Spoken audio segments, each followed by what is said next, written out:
Hello नमस्कार, का हाल बा? सब ठीक बानू?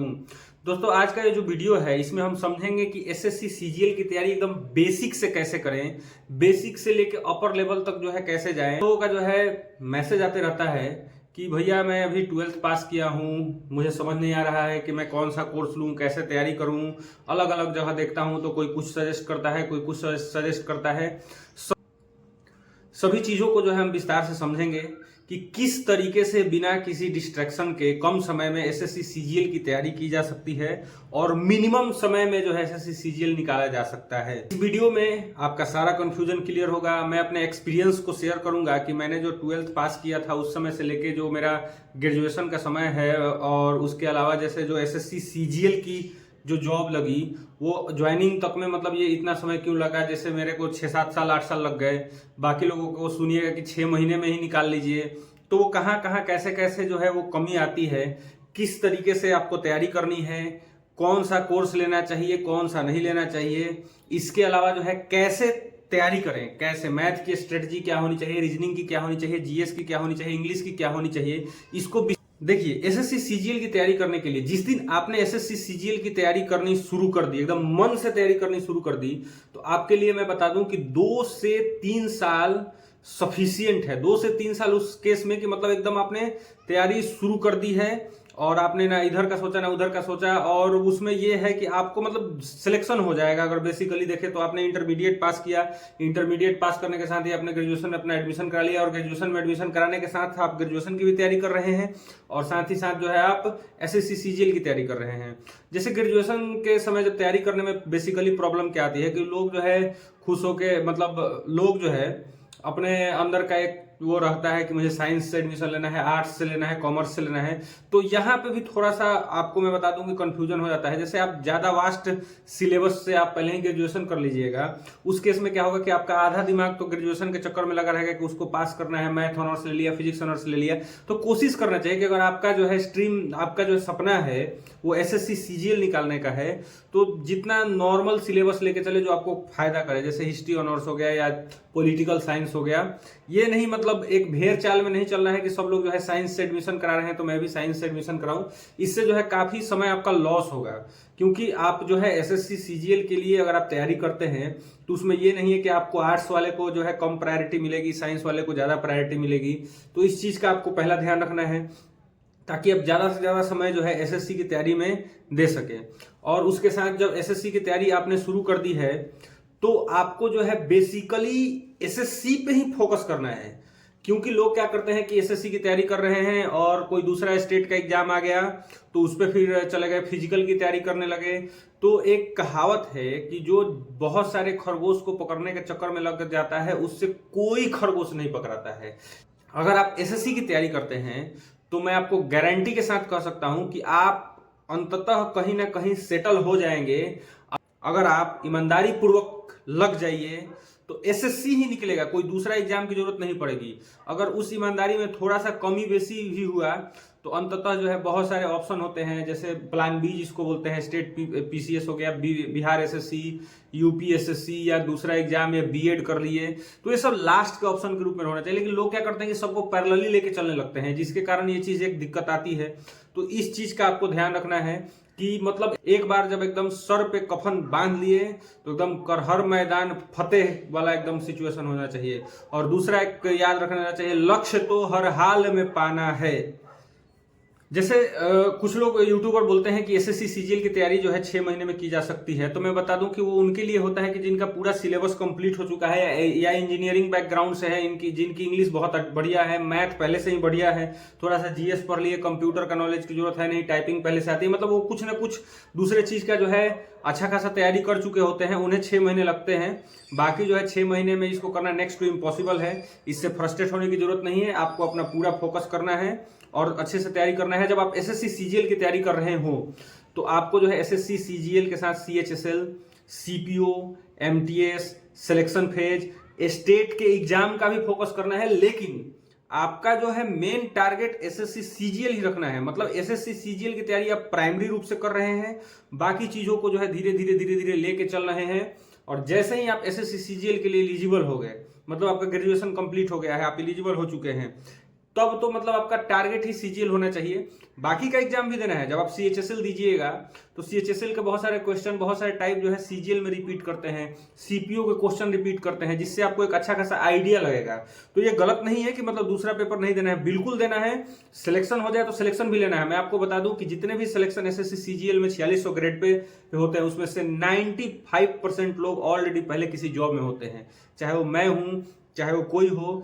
2-4-5 लोग ही को आप सुनिएगा कि उनका पहला जॉब है, नहीं तो वो या तो एमटीएस में सिलेक्टेड होते हैं, या सीएचएसएल में सिलेक्टेड होते हैं, या सीजीएल में ही पहले 2400 ग्रेड पे सिलेक्टेड होते हैं। ये चीज एक इतिहास रहा है।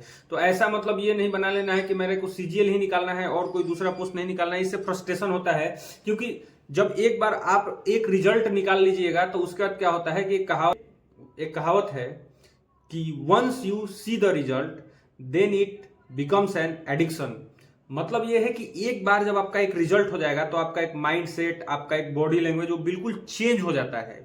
तो इसलिए बेसिकली इस चीज का जरूर ध्यान देना है कि आपको एसएससी सीजीएल की तैयारी करते हुए उससे रिलेटेड जितने सिलेबस हैं उन सबको कवर करना है। चाहे वो रेलवे का है, अगर आप रेलवे की तैयारी करते हैं तो रेलवे में इंग्लिश नहीं होता है, बाकी का बेसिकली सिलेबस यही होता है। साइंस थोड़ा अलग होता है, तो थोड़ा सा साइंस पढ़ लीजिए, उसका साइंस पढ़िएगा तो आपको एसएससी में भी काम आएगा। अब हम चर्चा करते हैं कि किस स्ट्रेटजी से तैयारी करनी चाहिए, मतलब सब्जेक्ट वाइज इसको चर्चा करेंगे। जैसे मान लीजिए सबसे पहले मैथ्स है, तो मैथ जो है वो अरिथमेटिक और एडवांस दो अलग अलग सेक्शन होते हैं। अरिथमेटिक थोड़ा सा इजी पड़ता है, एडवांस थोड़ा सा हार्ड पड़ता है। इसको मैथ को देखिए, मैंने जहां तक समझा इसको मैं 3-4 लेवल में अलग अलग लेवल पे लेके चलता हूं। जैसे सबसे पहले होता है लेवल 1। लेवल 1 का मतलब जैसे आपने अभी एसएससी का नॉलेज ही नहीं है कि मैथ को क्या करना चाहिए, कैसे करना चाहिए। सबसे पहले आपको क्या करना चाहिए कि आपको जो है यूट्यूब ओपन कीजिए, और जो भी फेमस टीचर हैं, सारे टीचर अच्छे होते हैं, ऐसा नहीं कि वो खराब हैं, वो सब अच्छे होते हैं। जिसमें ज्यादा लोगों का सुनने में आता है उनका पहले यूट्यूब सर्च कीजिए। कोई एक स्पेशल चैप्टर का सब लोग जो है 2-4 वीडियो डेमो में चढ़ा चुके होते हैं। आप वीडियो को देखिए, उनका वीडियो को देखने के बाद जो है उसको समझने का प्रयास कीजिए कि क्या आप उनका ज्यादा समझ पा रहे हैं या आपका बेसिक ज्यादा कमजोर है। जैसे बेसिक जिसका सबसे खराब बेसिक है वो राकेश यादव सर का ले सकता है, गगन प्रताप सर हैं, अभिनय शर्मा सर हैं, बाकी लोग हैं। जिनका सही लगे उनका आप कोर्स लीजिए। कोर्स लेने के साथ 2 चीज हमेशा ध्यान में रखना है। एक कि आपको पूरा कोर्स कंप्लीट करना है, दूसरा कि आपको कोर्स का पूरा जितना वो पढ़ाए हर एक क्वेश्चन नोट होने चाहिए। लोग यहीं पे गलती करते हैं और इसी कारण से उन्हें 2-3 बार कोर्स को कंप्लीट करना पड़ जाता है। तो इस चीज का आपको ध्यान रखना है कि आपका कोर्स पूरा कंप्लीट होना चाहिए, प्रॉपर नोट्स बने होने चाहिए, ताकि जब आप लेवल 2 यानी कि सेकंड राउंड में आइएगा, जैसे सपोज आपने नंबर सिस्टम पढ़ लिया है, नंबर सिस्टम का आपके पास पूरा प्रॉपर नोट्स है, आप उस नोट्स को क्या करेंगे कि एक बार पहले उस नोट्स को बनाएंगे। और अब जब क्वेश्चन बनाना है तो आप व्हाइट बोर्ड और मार्कर ले लीजिए, उतना पेज वेस्ट करने का जरूरत नहीं है। ये आजकल डिजिटल बोर्ड 100-200 में आता है, जिसपे आप उसी पे लिखिए और एक बार बटन प्रेस कीजिए तो गायब हो जाता है। इस तरीके का इस्तेमाल कीजिए क्वेश्चन को सॉल्व करने के लिए। आप उस प्रॉपर नोट्स को बना लिए। नोट्स को बनाने के बाद आपके पास प्रीवियस ईयर का बुक होना चाहिए, कोई भी बुक, राकेश यादव सर का बुक हो, पिनेकल पब्लिकेशन का बुक हो, किरण पब्लिकेशन का बुक हो। बेसिकली सब में प्रीवियस ईयर ही दिया होता है, ऐसा कुछ अलग होता नहीं है। तो जो बुक आपको कन्वीनियंट लगे, किसी दोस्त के पास हो जो नहीं बनाता हो, उससे भी लेकर आप उसको शुरू कीजिए, जिसमें सारे लेटेस्ट क्वेश्चन हो। आप उस बुक को बना रहे हैं, बनाने के साथ साथ आपको एक काम ये करना है कि जो क्वेश्चन नहीं बने उसको गोल घेर दीजिए। गोल घेरने के बाद उस बुक को आपको ये चीज हमेशा ध्यान में रखना है कि 2 से 3 बार कम से कम बनाना है। 3 से ज्यादा जितना बार बनाना है बना लीजिए, लेकिन 2 से 3 बार तो बनना ही चाहिए। यहीं पे लोग गलती करते हैं। गलती क्या करते हैं कि 100-200 क्वेश्चन बना लिए, छोड़ दिए। ये सबसे भारी मिस्टेक होता है, क्योंकि जब आप जितना ज्यादा बार बनाइएगा आपको क्वेश्चन का पैटर्न याद हो जाएगा, क्वेश्चन का आंसर याद हो जाएगा। वही क्वेश्चन हो सकता है कि एग्जाम में जब मिल जाए, क्योंकि बेसिकली एसएससी में 80% क्वेश्चन प्रीवियस ईयर ही आते हैं। वही प्रीवियस ईयर क्वेश्चन जब आपको एग्जाम में मिलेगा तो हो सकता है कि आपको आंसर याद हो चुका रहेगा, आप इतना बार बना चुके रहेंगे। और जो आपने गोल घेर रखा है उसको फिर दोबारा जब बनाते समय आइए तो उसको देखिए कि वो बन रहा है कि नहीं बन रहा है तो फिर एक दूसरा एक कॉपी बना लीजिए, सेपरेट कॉपी। उस सेपरेट कॉपी में उसको रिपीट मतलब वो करके कि मुझसे ये नहीं बन रहा है करके उसको नोट कर लीजिए, उसका आंसर याद कर जाइए। जब एग्जाम के 1-1.5 महीने हो तो एक बार उसको भी देखते चलिए, क्योंकि मैथ में आपको जो मेंस में 30 क्वेश्चन होते हैं, उस 30 में आपका टारगेट होना चाहिए कि 30 में 30 आना चाहिए। गलती से एक आध गलती हो जाए, कोई नया कॉन्सेप्ट आ जाए तो वो अलग चीज है, नहीं तो 28-29 तो आना ही चाहिए। जो कि धीरे धीरे आता है। तो ये लेवल 2 जैसे ही आपका कंप्लीट हो जाए तब आप लेवल 3 में पहुंचेंगे। लेवल 3 में आपका काम होना चाहिए कि आप मॉक लगा रहे हो, मॉक से मैथ बना रहे हैं। इसके अलावा जो है बहुत सारे टीचर जो हैं उनका क्लास नोट्स आता है, उनका क्लास नोट्स ले लीजिए, उसको भी देखिए कि क्या भाई इसमें इन्होंने कुछ अलग तो नहीं ना बताया है जो मैं नहीं जानता हूँ। सब 100-200 में आ जाता है। वो लेवल 3 में पीडीएफ मिल जाएगा ऑनलाइन टेलीग्राम पे अलग अलग जगह, तो उसको आप कीजिए। इसके अलावा कैलकुलेशन पे फोकस कीजिए। बहुत सारा कैलकुलेशन ऐसा होता है कि जो बार बार रिपीट करता है। दो जो है प्राइम नंबर का मल्टीपल होता है जिसको आप उस समय कर रहे हैं तो टाइम लगेगा, ऐसे ही याद हो जाएगा। तो इस तरीके का जो है ये रीजनिंग में भी काम करता है, कोडिंग, डिकोडिंग, नंबर एनालॉजी, इन सभी चैप्टर में जो है ये काम करता है। तो बेसिकली ये एक मैथ का लेवल है जिसको करने में आपको 2 साल लगेंगे। अगर आपकी बेसिक बहुत अच्छी है तो भी आपको 1 साल तो लगेगा ही लगेगा। तो इस चीज का हमेशा ध्यान देना है कि लोग क्या करते हैं कि थोड़ा सा बनाए फिर फ्रस्ट्रेट होकर छोड़ देते हैं, किसी और टीचर का कोर्स ले लेते हैं, कोई और टीचर का यूट्यूब पे देखने लगते हैं। तो ये काम आपको नहीं करना है। मतलब आपको एकदम जैसे घोड़ा देखते हैं, घोड़ा उसको ऐसे ऐसे एकदम लगा दिया जाता है कि ना इधर देखेगा ना इधर देखेगा, डिस्ट्रैक्शन से बचेगा। तो सेम काम आपको करना है। इस चीज को करके देखिए, इस चीज को करके देखिए। मैं दावे के साथ कहता हूं कि आपका जो है मैथ अगर मजबूत नहीं होगा तो मेरा नाम चेंज कर दीजिएगा। यही प्रॉपर तरीका है। इस प्रॉपर तरीके को आप फॉलो कीजिए, आपका मैथ एकदम बहुत अच्छा हो जाएगा, अच्छे लेवल पे चला जाएगा। लेवल 1 पहले एक बार कोर्स कंप्लीट करना है, नोट्स पूरा समराइज कर लेना है। लेवल 2 प्रीवियस ईयर बुक उठाना है, कोई बुक उठाना है जिसमें प्रीवियस ईयर 7-8 हजार क्वेश्चन हो, उसको 2 से 3 बार लगाना है। अगर आपकी कैलिबर ज्यादा है, आपके अंदर पोटेंशियल ज्यादा है तो उसको 5 से 10 बार भी लगाइए। आप इस लेवल पे पहुंच जाइएगा कि एक दिन में जब आप पहली बार बनाने चलिएगा तो आपको 70-80 क्वेश्चन बनाने में हालत खराब हो जाएगा। जब दूसरी बार उसी चीज को आप बनाने चलिएगा तो एक दिन में आप 400-400, 500-500 क्वेश्चन पे आ जाइएगा। और जिस दिन आप एक दिन में 400-500 क्वेश्चन पे आ गए बनाते हुए मैथ, तो उस दिन समझ लीजिएगा कि आप जो है सिलेक्शन के बहुत नजदीक है। और जब वो सिचुएशन आ जाता है तो उसके बाद ये होता है कि इंसान रिजल्ट पे रिजल्ट लगाता है। बहुत सारे लोगों को देखे होंगे कि इन्होंने 7 बार अलग अलग एग्जाम निकाले हैं, 6 बार निकाले, मेरे से तो 1 बार भी नहीं निकाला है। तो बस वही वो लेवल है जिसको एक फिजिक्स का रूल है पलायन वेग। पलायन वेग से जब किसी वस्तु को फेंका जाता है तो वो फिर नीचे नहीं आता है 11.2 किलोमीटर प्रति सेकंड। तो वो स्पीड आपके अंदर आ जानी चाहिए कि एक बार जब आपका वो तैयारी हो जाए कि फिर आप कोई एग्जाम में बैठ जाएंगे तो आपका जो है मैथ में प्रॉब्लम नहीं आएगी। अब आते हैं दूसरे सब्जेक्ट इंग्लिश के लिए। इंग्लिश जो है आज के समय में एसएससी के एग्जाम में सबसे इंपॉर्टेंट हो गया है। सबसे ज्यादा वेटेज इंग्लिश का होता है, चाहे वो एमटीएस का पेपर हो, चाहे वो सीजीएल का पेपर हो, सीएचएसएल का पेपर हो। तो इसलिए इंग्लिश को थोड़ा ध्यान से करना है। इंग्लिश में जो है सबसे पहले जो है इसका 3 सेक्शन होता है, ग्रामर, वोकैब, कॉम्प्रिहेंशन। ठीक है। और बहुत सारे लोगों का जो है डाउट होते रहता है कि मुझे इंग्लिश पढ़ते हैं तो वर्ड नहीं याद होता है। सारे पॉइंट पे एकदम विस्तार से चर्चा करेंगे, ध्यान से समझिएगा। देखिए सबसे पहले जैसे अगर कोई टीचर हैं तो उनका ग्रामर का आप कोर्स लीजिए। ग्रामर का कोर्स में आपको वोकैब भी पढ़ाएंगे, कॉम्प्रिहेंशन भी पढ़ाएंगे। मैं आपको फिर से रिपीट कर देता हूं, सारे टीचर बढ़िया होते हैं। ऐसा नहीं कि फलाने टीचर से आप पढ़िएगा तो आपका सिलेक्शन हो जाएगा, चिलाने उनसे पढ़िएगा तो आपका जो है सिलेक्शन नहीं होगा। ये सब एक मिथ है। बेसिकली मेहनत आपको करना है। नाउन के अगर 5 प्रकार होते हैं तो कोई भी टीचर आपको 5 प्रकार ही पढ़ाएंगे। अगर क्रिटिसाइज का मतलब आलोचना करना होता है तो किसी टीचर के नोट्स में आप पढ़िएगा तो क्रिटिसाइज का मतलब आलोचना करना ही मिलेगा, कोई अलग तरीका नहीं मिलेगा। थोड़ा सा अलग हो सकता है उनका समझाने का तरीका हो, जो आपको ज्यादा समझ में आ रहा हो, किसी का कम आ रहा हो।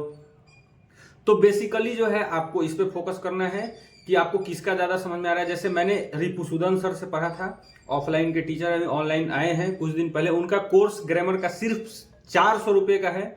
आप जो है कोशिश कीजिए, एक बार पहले आप उनका यूट्यूब देख लीजिए। यूट्यूब पे अगर लगे कि वो अच्छा पढ़ाते हैं, आपको समझ में आ रहा है, तो आप उनका कोर्स ले लीजिए। मैं डिस्क्रिप्शन बॉक्स में वो लिंक डाल दूंगा उनके ऐप का, और उस चीज से आप ग्रामर कंप्लीट कीजिए। वो कैप भी है और कॉम्प्रिहेंशन भी बताते हैं। पूरा एक सिस्टमेटिक ढंग से वो पूरा क्लास आपको मिलेगा।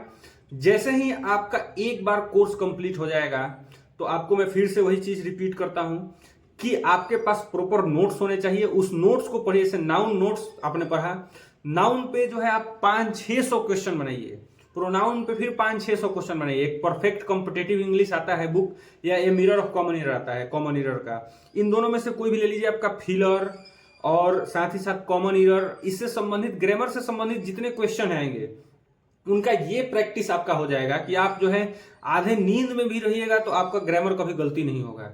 तो इसलिए इस लेवल का आपको प्रैक्टिस होना चाहिए। ये टीचर आपको नहीं करके देंगे, ये आपको खुद से करना होगा। खुद हर चैप्टर पे 400-500 क्वेश्चन आपको खुद बनाने होंगे।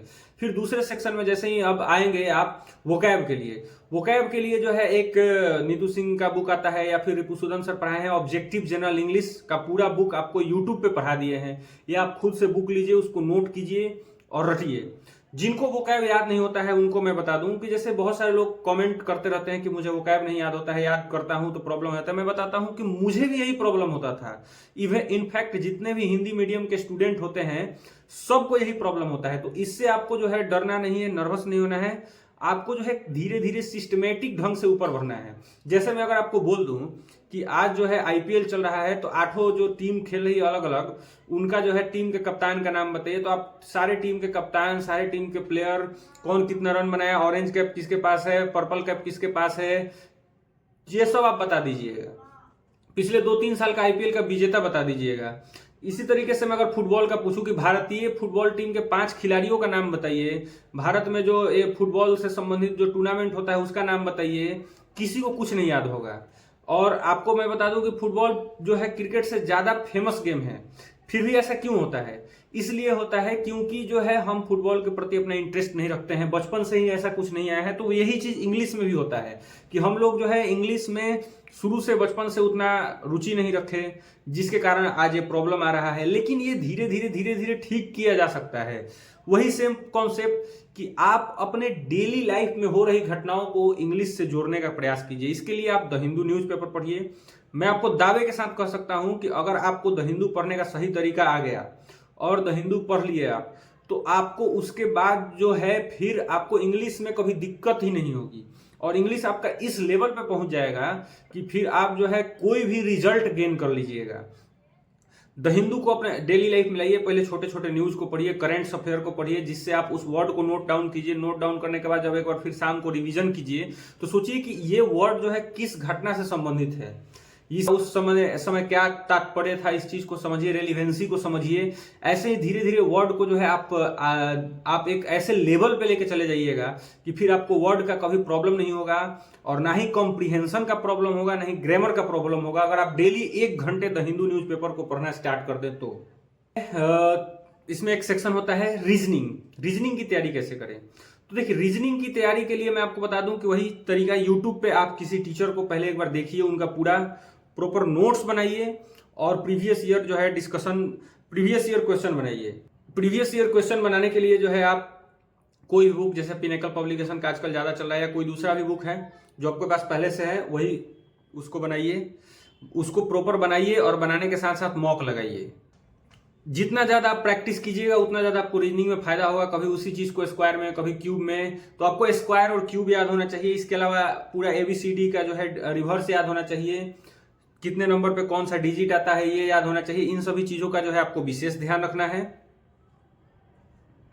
इसके बाद है जीके एंड जीएस की तैयारी कैसे करें। जीके जीएस जो है यह एक काफी जटिल सब्जेक्ट माना जाता है। आप बहुत ज्यादा पढ़ाई कर लीजिएगा, हो सकता है उसके बाद भी जब आप एग्जाम में बैठिएगा तो आपको जो है बहुत ही कम नॉलेज हो, क्योंकि काफी वास्ट होता है। अलग अलग जो है इसका अलग अलग जो है मतलब कभी कुछ पूछ देता है, कभी कुछ पूछ देता है। तो इसको आप प्रिडिक्ट नहीं कर सकते हैं कि आपको अकबर का आएगा। हो सकता है आप अकबर पढ़ के आइएगा, तब तक जो है पीछे से कोई और चैप्टर उठा ले। तो इसलिए आपको एक बार पूरा इसका थॉरोली जो है नॉलेज होना चाहिए। आप लूसेंट पब्लिकेशन का बुक उठाइए, या किसी टीचर का आप जो है परमार कोचिंग हो गया या कोई और दूसरा, उसका आप एक बार प्रॉपर जो है कॉन्सेप्ट को समझिए, नोट बनाइए, बुक से रटिए। और सबसे अच्छा तरीका जहां तक मुझे लगा है जीके जीएस का पढ़ने के लिए ग्रुप डिस्कशन। 2-3 लोगों का ग्रुप बनाइए, मोबाइल पे भी डिस्कस कर सकते हैं, या फिर आप जो है एक साथ बैठ के कि आज हमें तुगलक काल पढ़ के आना है, पूरा तुगलक काल जो है आप पढ़ के आ गए। आप जो है ज्योग्राफी में ये पढ़ना है। दूसरा चीज, जब आप पहले राउंड को कंप्लीट कर लें तो दूसरे राउंड में जब आप आइए, मतलब एक बार आपका एसएससी के लिए जो है जीके जीएस का सिलेबस कंप्लीट है, तो दूसरे राउंड में आइए तो आप ऑब्जर्व कीजिए कि पिछले 6-8 महीने में कौन कौन से चैप्टर का वेटेज ज्यादा है। अगर इस चीज को आप ऑब्जर्व कर गए तो आपको जो है 60-70% जीएस में नंबर आने लगेंगे, जैसे कि आजकल जो है स्टैटिक जीके ज़्यादा पूछ रहा है, तो स्टैटिक जीके में ये तबला, हारमोनिया, ढोलक कहाँ है, ये कौन बजाता है, ये मेला जो है कहाँ लगता है, इन सभी चीज़ों का जो है आपको ध्यान रखना है। ज़्यादा क्वेश्चन पूछ रहा है। जैसे अगर थोड़ा सा पीछे चलें तो पहले युद्ध अभ्यास पूछता था, जो अब युद्ध अभ्यास नहीं पूछता है, वन अभ्यारण्य पूछता था, अब नहीं पूछता है। तो ऐसा नहीं कि मतलब उस चीज़ को पकड़े रहना है, आपको बेसिकली ये देखना है कि पिछले 6 महीने में जो है क्या पूछ रहा है। पहले आपको एक बार बजरंग बली की तरह एकदम सजीवन बूटी पहाड़ उठा लेना है, वो कंप्लीट हो जाए तो दूसरे बार में ऑब्जर्व करके चीजों को ग्रुप डिस्कशन के माध्यम से कंप्लीट करने का प्रयास करना है। अब जो है इसमें एक चीज होता है जैसे कंप्यूटर में और टाइपिंग, ये दो नया नया इसमें ऐड है। टाइपिंग तो पहले से था, कंप्यूटर नया नया ऐड है। कंप्यूटर का जो तैयारी मेंस के समय भी आप कर सकते हैं, बहुत सारे टीचर हैं, उनका एक बार यूट्यूब पे भी या फिर कोई छोटा मोटा कोर्स लेके कर सकते हैं, ज्यादा कोई हार्ड नहीं होता है, लेकिन एक बार आपको कर लेना चाहिए प्रॉपर तरीके से। नहीं तो अगर आप हो सकता है इसमें अच्छा खासा नंबर लाके कंप्यूटर में फेल कर गए, तो इस चीज का जो है आपको ध्यान रखना है। टाइपिंग की तैयारी जो है आपको शुरू से ही धीरे धीरे करते रहनी चाहिए, नहीं तो अचानक से ये होता है कि आप लिमिटेड समय में आप उस चीज की जो है तैयारी नहीं कर पाते हैं। तो इसलिए जो है टाइपिंग आपको जो है शुरू से ही धीरे धीरे एक लेवल बना के आपको आगे तक का करते रहना चाहिए। लोग जो है तैयारी करते करते बीच बीच में डिस्ट्रैक्शन हो जाता है, फ्रस्ट्रेट हो जाते हैं कि तैयारी नहीं हो रहा है। उनको मैं बता दूं कि कबीरदास ने जो है एक दोहा लिखा था, धीरे धीरे रे मना धीरे धीरे सब होए, माली सींचे 100 घरा ऋतु आए फल होए। मतलब ये है कि आप जो है धीरे धीरे ही एक लेवल तक पहुंच पाइएगा। ऐसा अगर आप सोचते हैं कि आप आज तैयारी किए और आपका 2 महीने में जो है रिजल्ट दिखने लगे, तो ये एसएससी की दुनिया में इम्पॉसिबल है। ये उन्हीं लोगों का हो सकता है जो बहुत ही अच्छे लेवल की तैयारी है, उनकी इंजीनियरिंग बैकग्राउंड से हैं या पहले से ही शुरू से ही जो है एकदम कुशाग्र बुद्धि के हैं, जिनको प्रोडिजी बोला जाता है। प्रोडिजी मतलब एकदम गुणों से भरा हुआ एक बच्चा। प्रोडिजी का मतलब एकदम तेज इंटेलिजेंट स्टूडेंट। तो उस तरीके का जो है अगर आपका है तो आप कर सकते हैं। नहीं तो एकदम कबीरदास के इस दोहे को अपने माइंड में बैठा लेना है कि धीरे धीरे ही आप एक सिचुएशन, एक लेवल पे पहुंचिएगा। मॉक लगा रहे हैं तो मॉक को लगाइए बढ़िया से, पूरा उसमें ईमानदारी पूर्वक लगाइए, उसका एनालिसिस कीजिए। एनालिसिस करने के साथ साथ जो है आपको ये चीज ध्यान रखना है कि आप उसको जहां लगे कि ये कुछ अलग मिला मुझे, तो एक कॉपी बनाइए, उसमें नोट कर लीजिए। क्योंकि एक कहावत है कि घास काटने से नहीं होगा, उसको बिटोरना पड़ेगा, उसको इकट्ठा करना पड़ेगा, तब जाके जो है आपका एक सिचुएशन ठीक ठाक आ जाएगा मॉक में। और उसके बाद आप मॉक भी लगाने लगिएगा तो लगेगा कि अब तो ये नॉर्मल चीज हो गया है।